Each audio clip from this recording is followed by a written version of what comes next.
Whether you have a great relationship with your parents or a bad one, things are bound to feel different after you become a parent. On one hand, you may feel like you can relate to your mom like never before, but you might also find yourself fielding unsolicited advice or disagreeing on things like sleep training or feeding methods. What does it look like to set boundaries with your parents when it comes to your baby? And how can we foster a great relationship between our parents and our kids?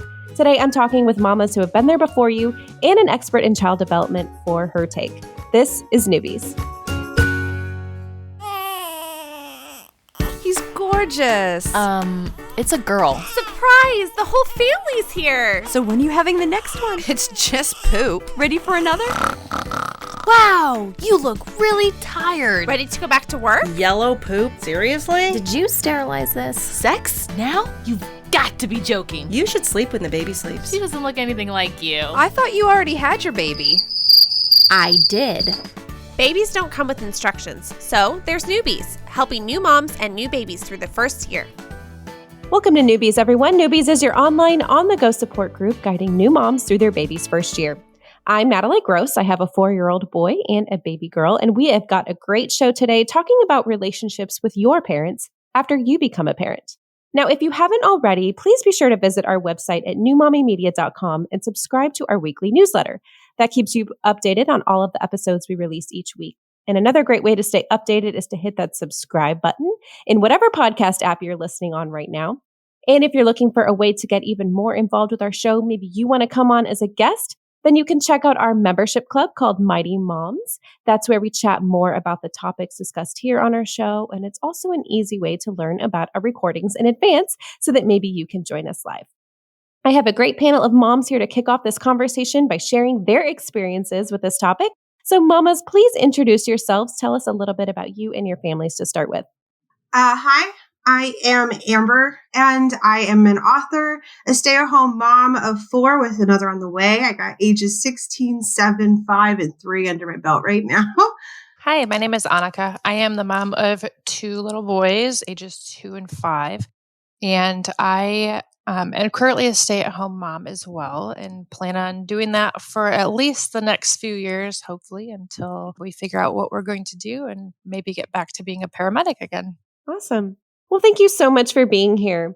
Well, let's get into today's topic of discussion. So how would each of you describe your relationship with your parents before and after you became a parent yourself? Has it been smooth, a little bit rocky? Describe that for us.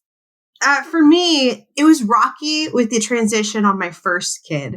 And then after the first kid, there was just kind of a pattern that we had kind of laid out in place. So it wasn't rocky anymore. But that first one was a challenge because our relationship wasn't close. And then I found myself needing someone to rely on quite heavily. Yeah, that makes sense. How has it kind of gotten, you said it's kind of gotten better with the other kids. So like the boundaries you set have just kind of stayed in place or what? Yeah, the boundaries kind of got put in place. And I think I was also dealing with a little bit of postpartum depression with my first kid. So the first time my daughter said, "Mama," while my mom was holding her, I had a meltdown. I was like, oh my God, like new mom, no sleep. And my daughter's calling my mom. And I was like, not okay. It was a mess. Yeah, I bet. Annika, what about you? I would tend to agree. I mean, so my mom and I have a pretty good relationship. My dad and I have a different relationship. It's probably a little more rocky. And with my mom, my son is her first grandson, her first grandkid at all. And so there's definitely a lot of involvement and, of course, wanting to be in part of everything. We live, really far away. So that probably helped, honestly, in the beginning a little bit. But at the same time, now it's unfortunate because my kids know what they're missing out on, but it's been great. I've gotten to know more about where she's coming from, and it made my childhood make a lot more sense and how she, parented growing up. And my dad, we've gotten closer over the last 5 years as well because he's an amazing grandpa. So everything is all about them, and that's been great to see. So for us, there was definitely a change for the better. Well, that's awesome. It does help you see your parents in a different light, right? And kind of knowing that like, oh, they made mistakes with me, and I'm probably going to make mistakes with my kids. And that's just how we learn and grow as parents. Absolutely. Well, thanks so much for sharing, mamas. We are going to take a quick break and then bring on our expert for today, Rebecca Parlakian. She is the Senior Director of Programs at 0 to 3, which is an organization with a mission to ensure that all babies and toddlers have a strong start in life. So stay tuned.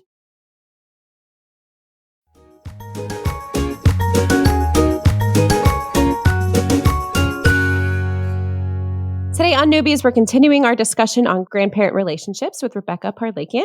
She's the Senior Director of Programs for 0 to 3, like I mentioned. So, Rebecca, what can you tell us about the value of babies and kids' relationship with their grandparents? So, that's such a good question. And I think intuitively, if we ourselves had a close relationship with grandparents, we sort of know through our own memories and experiences how important those connections are and have been to us. So it's no surprise that the research actually bears this out. A University of Oxford study from a few years ago found that, grandparents play a really important shaping role in the development of grandchildren when they're, involved and close by. When grandparents are present and involved in grandchildren's lives, those grandchildren had fewer emotional and behavioral problems and even more successful relationships with peers.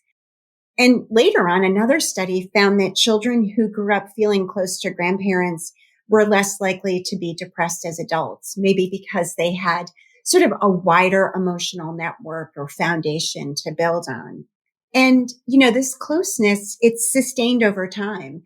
There was a study that looked at adult grandchildren-grandparent relationships, and both parties reported feeling that relationship was deeply meaningful. And they described their relationship with their grandparent using words like unconditional love, mutual support, and respect.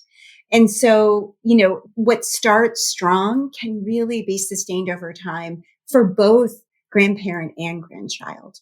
That's so great to hear. And I know, I lived far away from both sets of grandparents, but I had really close relationships with at least two of them. And so that was really special to me and fond memories that I look back on as an adult. We've already heard from our moms about the ways the relationship with their parents has changed since becoming parents. I'm curious if you want to share your own personal experience here or anything else you want to note along these lines. Any common struggles you have felt personally or seen in your work? Yeah. So, I think one of the things that really struck me in listening to the moms was something that, I've experienced as well, which is that, there's this generational piece, right? That once we become parents, we start to know our parents in a different way. And, we really can reflect on our own experience of being parented and decide what we want to keep and what we want to let go. And I think that that's such an important part of our own growth as parents. And, I think in my own family, I was like you, my kids, their grandparents, my parents lived about 8 hours away.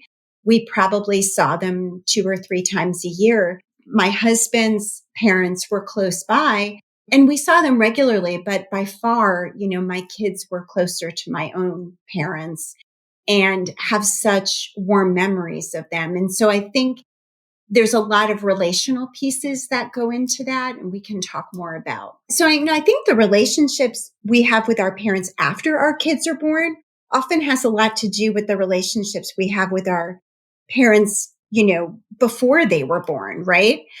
So if we enjoyed positive, warm, loving relationships with our parents, we often get so much pleasure out of seeing our own parents connect and bond with our kids. I had that experience myself, when my parents, they would come visit maybe 2 or 3 times a year because they lived far away. And when they came, my husband and I would sneak away for, a one night getaway. And I remember once when my daughter was 3, she turned to me and was like, "Mommy, I just want you to know that when you and Daddy leave and Grammy's here, we don't miss you at all." But, it is also really normal for us to want to establish our authority and our role as parents.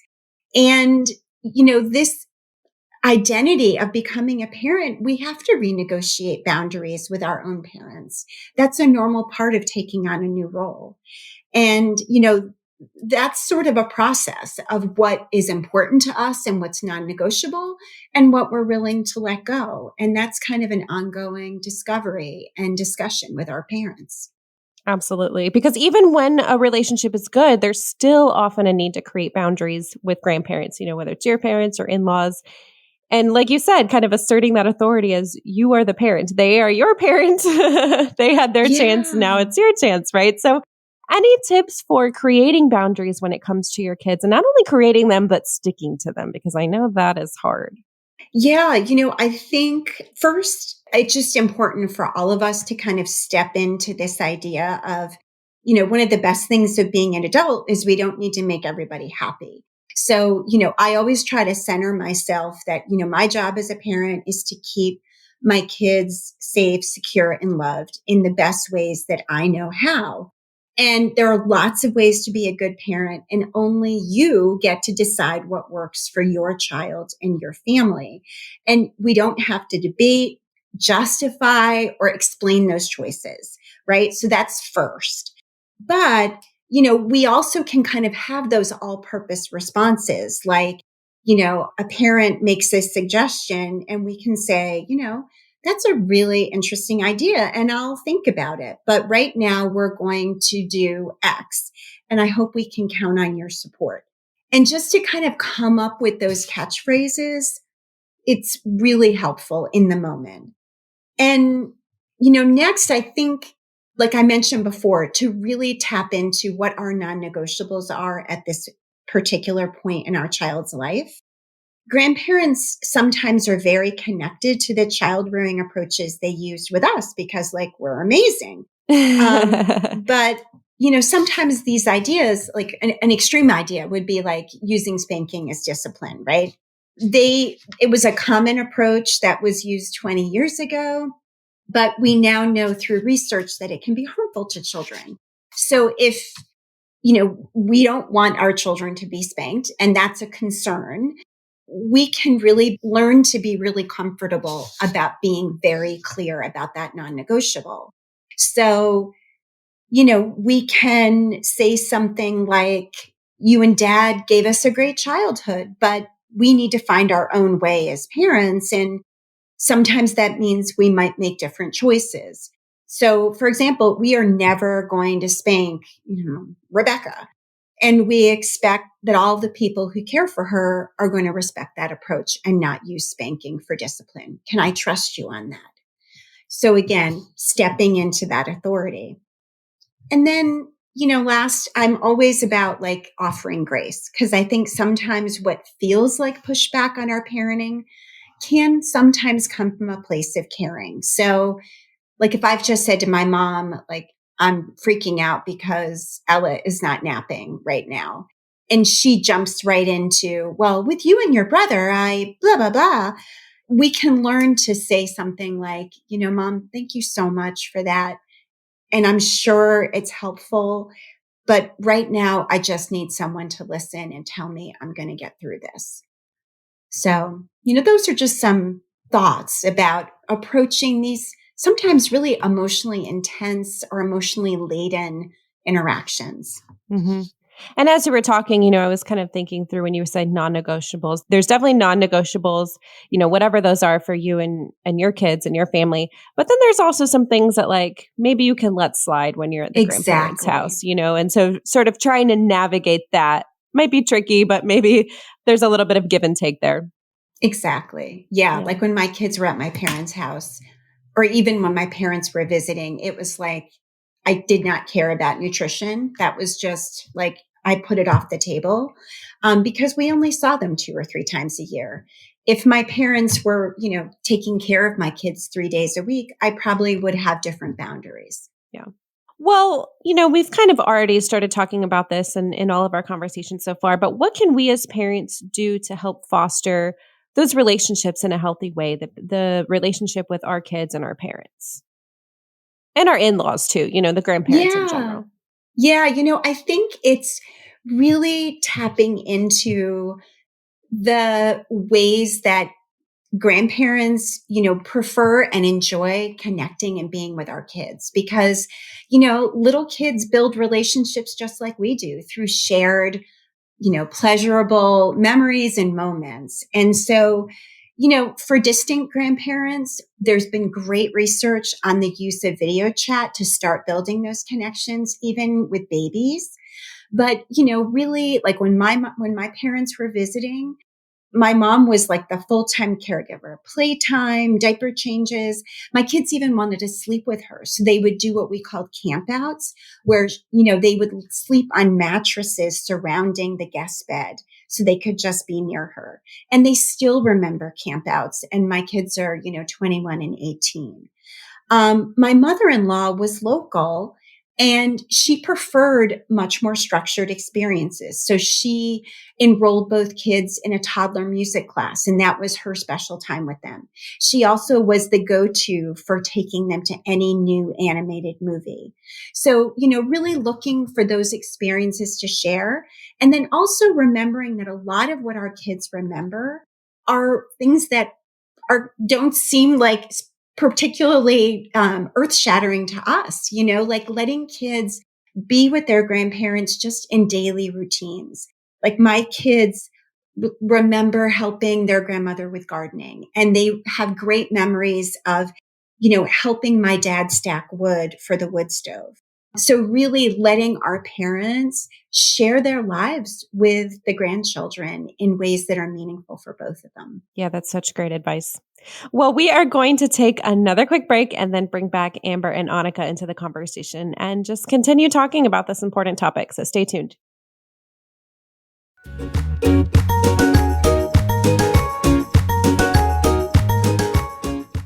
All right, welcome back, mamas. Is there anything Rebecca said that struck a chord with you as we were talking? I know she talked a lot about basically communication, talking about the non-negotiables. And what I really appreciated that because I didn't know how to handle the non-negotiables with my mom on my first kid. And I didn't know how to kind of step up and be like, hey, no, that's not how we're doing things. And even now I find myself doing what I used to do, which is if I notice maybe my kids are starting to get a little unruly, which I got a lot of littles, so they get unruly quickly.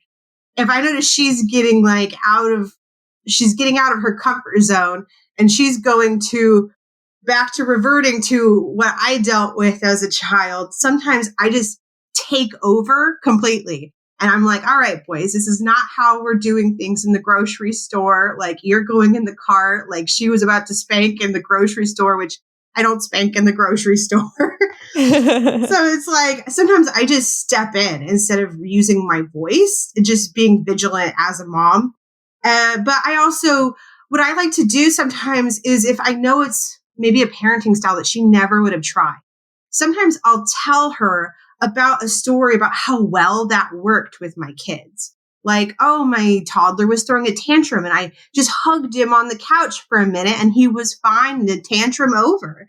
Like she never would have done that with me. She would have spanked me and told me to stop crying, which that was how it was done then, almost 30 years ago. So yeah, the communication, sometimes relaying that kind of stuff in like storytelling where she likes to hear about how her grandkids are doing kind of helps me like set my parenting boundary without being like, this is what I want you to do. Uh-huh. Yeah, that's great. Annika, any thoughts? Yeah, I mean, relationships in general are all a matter of give and take. And in our case, it's a matter of trying to balance not wanting to offend anyone and also knowing that you're in the end, you're the one who's responsible for your kids and their behavior and their actions and how you parent them. I think, and it's my relationship with both my parents and my in-laws are different across each and every one of them. For example, my father-in-law, like we have a deal now. You can't just sneak unlimited candy to the kids. Like pick your 5 things. You can sneak it to them throughout the day, just not before nap time, It's a very fine balance. And I think as like she said, as long as everyone's communicating and open, then you're fine. And it's the same with, my mom, who I'd say we probably see more often than a lot of the other grandparents, I should say. And it's like, hey, like this is what we do. And she kind of it's clicked very well with her specifically she's like, oh yeah, well, I saw mommy do this earlier, so we're going to do it that way too. And it's been great, but it's a learning curve, and every kid I feel gets a little bit easier because you've figured it out. But I am incredibly grateful for the fact that my kids have grandparents who truly do love them and would do anything for them. And I think they know that too. And they would sit there and hang out with any one of their grandparents for as long as they'll be allowed to. Yeah, same. Yeah, so blessed, especially when you hear stories where that's not the case. Right. Yeah. I know my relationship with my grandparents is great, and I am very close with them. So I would love for them to have that same relationship with theirs. If there's anything I can do to foster that, then I would absolutely go above and beyond for that. Yeah. Does anyone have examples of navigating some of these tricky conversations we've talked about or setting boundaries? Like maybe any tips for those conversations from you, Amber or Annika, that I talked about with Rebecca? With your parents or your in-laws? Well, like, for example, discipline in my household is very different from how it was growing up. My mom she is from the older generation, very much a boomer. And I was just a late bloomer. She had me when she was 42. So now that I'm parenting my kids, things are much different. There's more of a gentle parenting aspect, less spanking, more explaining why not to do something. And yeah, kind of like Annika said, there's a lot of her seeing how I do things and her kind of copying what I do with my kids. But I have had to set my mom down a few times and be like, hey, that's not how we do things here. And the best way to go about that, I found, is come at it calm. Because if you come at it as a hot mom and mama bear out, it's going to be chaotic and more of a fight than it is going to be constructive talk. Mm-hmm. Yep, that's a good tip for sure. Yeah. I mean, I've gotten a variety of unsolicited parenting advice, but I know it comes from a place of love, and I try to keep that in mind. Anytime someone makes a comment about a decision I've made or something I've done or how I've disciplined or whatever the case might be, and like Rebecca mentioned, you kind of say, thank you so much for, making a recommendation. I'll take that under consideration. And then kind of, if because sometimes your feelings can get hurt when you've been called out, or when somebody points out something they feel you're doing wrong, regardless of whether it's wrong or not for you.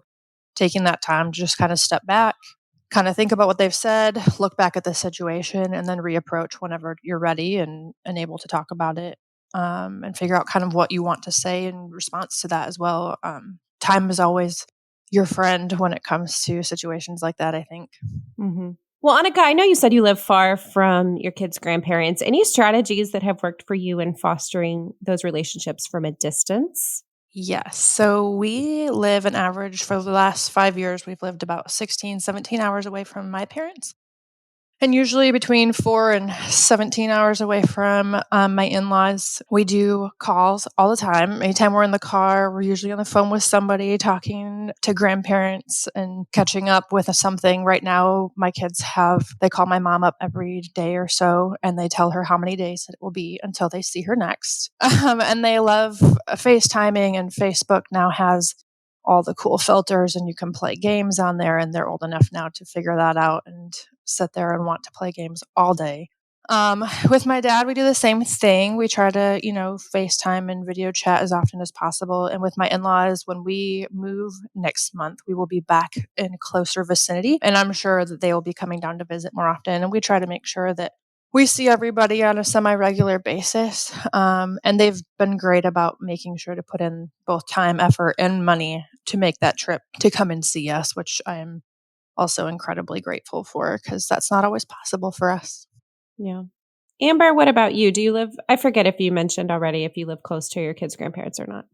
Yes, my in-laws actually live in another country. So we are, and where internet works differently. So they don't have like easy access to Facebook and stuff like that. But we do like the FaceTime type things and making sure that the kids are seen on video by my in-laws. The other thing is my mom lives relatively close. She lives 10 minutes away with traffic. So she actually spends quite a bit of time here. Now that's where I actually sometimes have to kind of put in a boundary of needing some extra space, because sometimes she has no problem coming over every day of the week. And that can be a little bit overwhelming for me at times. And so basically what I did was I call her every day just because she's older and I like to check on her and make sure she's doing good. But if I'm feeling up for it or if I might need her help, I'll be like, hey, you want to come over today? What are you doing? And then there's other days where it's just like we chat for a little bit and I just don't ask if she wants to come over. If she asks about coming over, I'll be like, well, I'm not really doing anything today, just cleaning house. So, I mean, if you want to come, you can, but I don't need help. But you can also say, today's not a good day. That is an acceptable answer if you're feeling overwhelmed as a mom and everything else in life. Yeah. Rebecca, any tips for like people who aren't really close with their parents or their in-laws or the kids' grandparents for really trying to put aside their differences with their parents, for example, and still make sure that their kids have a relationship with their grandparents? Yeah, I think a lot of that depends on why there's no relationship there. So, because we do want our grandchildren to be safe and secure. So that's a decision that every parent needs to make. But, I think that if we decide, yes, we want our kids to have an opportunity to build a relationship with this grandparent, I often find that, an activity where there are roles that each person can fulfill can be really useful. So doing something like, going to a playground where, we can, grandpa or grandma can push the baby in the bucket swing, where there's kind of these roles that are expectable. And then once we build up some trust between both the grandchild and the grandparent, but also us and the grandparent, we can, begin to explore, sort of less structured settings. That's one way to think about it. Yeah, that's great. And then, especially if you're hanging out with the kids there's always kind of something to talk about and you can keep it just to the kids and you don't have to really. Yep. Exactly. Yeah. And also, I've found things like sharing stories. So having the grandparents share the grandchild's favorite story. And we can even take a video of that and share it with the grandchild, when the grandparent isn't there. So that's the strategy to use regardless, but especially if this is a grandparent that we may not expect to see all that often. Yeah. Okay. Well, are there any last thoughts that any of you wants to leave with our listeners before we wrap up? I'll give my piece, like my last piece of information first, I guess. My number one takeaway when I talk to people that are asking for advice as new parents is just remember it's your kid. It's no one else's kid. So your rules that you have set with you and your partner, or if you're a single parent, then the rules you set for yourself and your kids, live by those and, take the advice and put it in your back pocket. Cause I get solicited advice from people in grocery stores I don't even know, much less, my mom sometimes. So I always remember, no matter what anybody says, it's your kid, nobody else's. Yeah. Like Annika said, you're ultimately the one responsible. Yeah. And I'll kind of piggyback off of what she said too. My mom will give me advice on what to do with or what to try with my voice. And she, after like the first year or two, finally came to me and said, I've given you a lot of advice and I've decided your kids are very different than you guys were for me. And so what works for you guys is clearly not what worked for me in the past. And I kind of just had to laugh and say, yeah, I've noticed that too. But you know your kids better than anybody else. And even when you get parents saying, well, I raised you guys, and yes, but I am not my kids either. And so nobody knows your kid better than you do. And trust your gut. And if it doesn't work, try something else. In the end, that's all you can do. And as long as you're trying something, then that's all that matters. And I think I would just, add that, becoming a parent and becoming a grandparent, these are profound new roles in the family. And it's going to take time and it's going to happen over a lot of years, but this could be such an opportunity for both individual growth, but also some really beautiful growth between us and our parents and coming to a new place as two adults. And so I hope that that has an opportunity to happen in every family. Yeah. I love that, acknowledging that it's not only a profound transition for you, but for your parents as well, especially with the first grandchild. That is such a great perspective. Well, thank you so much, Rebecca, Amber, and Annika for joining me today. Listeners, you can find out more about Rebecca's organization at 0to3.org. Also, check out newmommymedia.com, where we have all of our podcast episodes, plus videos and more.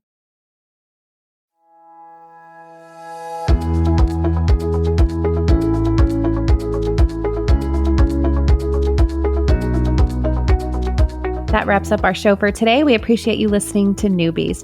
Don't forget to check out our sister shows, Preggy Pals for expecting parents, Parent Savers for moms and dads with toddlers, the Boob Group for moms who give breast milk to their babies, and Twin Talks for parents of multiples. Thanks for listening to Newbies, your go-to source for new moms and new babies.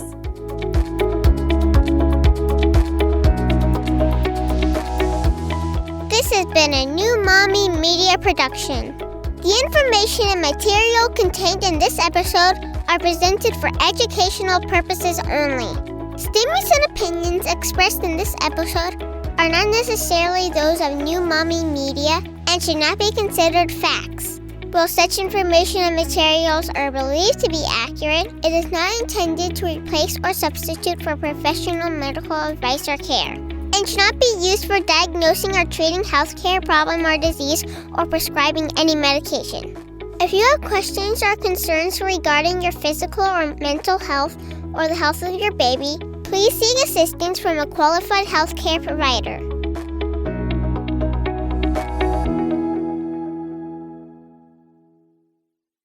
Hey mamas, don't forget to check out Mighty Moms. It's our online community built for new moms just like you. Not only can you connect with other moms, but you can also join us backstage for special mom-only online events. And you'll also be notified when we're recording so you can join us as a special guest. Visit our website, newmommymedia.com, and click on the Mighty Moms banner. It's free. That's newmommymedia.com. See you there.